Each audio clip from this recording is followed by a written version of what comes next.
si estás utilizando el monitoreo continuo de glucosa, hay que saber cuál es la función más importante que tienes que analizar. Esa función se llama el tiempo en rango.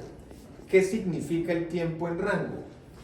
Cuando tú estás mirando la pantalla principal, tú observas que hay unas curvas que van subiendo y bajando que son los valores de tu glucosa.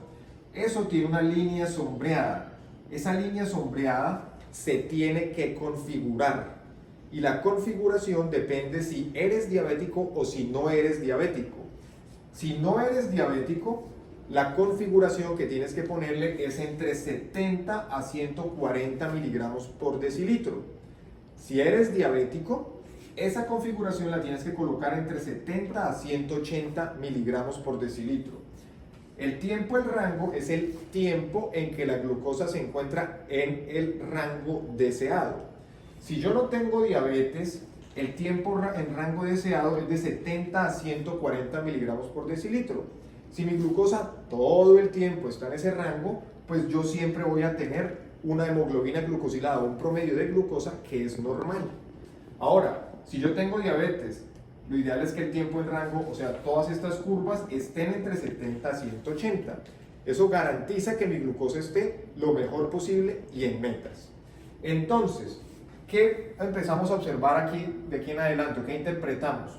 Si yo no tengo diabetes, la idea es que el tiempo en rango, o sea, el tiempo en que la glucosa está entre 70 a 140, esté más del 95% de ese tiempo.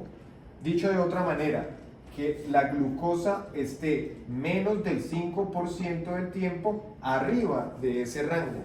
Si yo estoy más del 5% arriba de ese rango, significa que la glucosa va a estar subiendo de la línea sombreada, que estas glucosas están haciendo unos picos muy altos.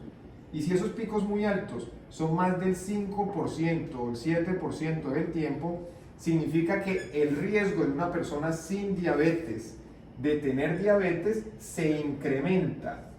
Ahí radica la importancia. Ahora, en una persona con diabetes, ¿cuál es la idea? Que la mayoría del tiempo la glucosa se encuentre entre 70 a 180. ¿Cuánto es la mayoría del tiempo? Ojalá más del 70% del tiempo. Eso garantiza que tu hemoglobina glucosilada va a estar en metas. Además garantiza que no vas a estar haciendo hipoglicemias o hiperglicemias a lo que denominamos variabilidad. Ojo, es importante entender que las personas con diabetes generalmente utilizamos el monitoreo continuo de glucosa cuando estamos utilizando insulina, especialmente insulina basal e insulina con las comidas. ¿Qué es importante analizar? Que cuando la glucosa se encuentra muy variable, sube y baja de ese tiempo en rango, ahí es donde realmente hay que empezar a observar los picos y los valles de esa glucosa. ¿Para qué? Para poder hacer una intervención. ¿De qué tipo? Alimentación. Para que las personas comprendan qué son carbohidratos de alto índice glicémico o bajo índice glicémico. Cómo combinarla con alimentos que no tengan carbohidratos y que retrasen la absorción de glucosa.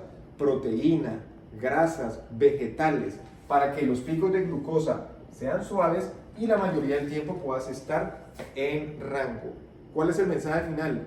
El monitoreo continuo de glucosa es muy interesante para ver los picos y valles de la glucosa, pero antes que eso, el tiempo, el rango es lo importante porque nos predice riesgo de diabetes y nos mantiene en metas óptimas de hemoglobina glucosilada en las personas con diabetes.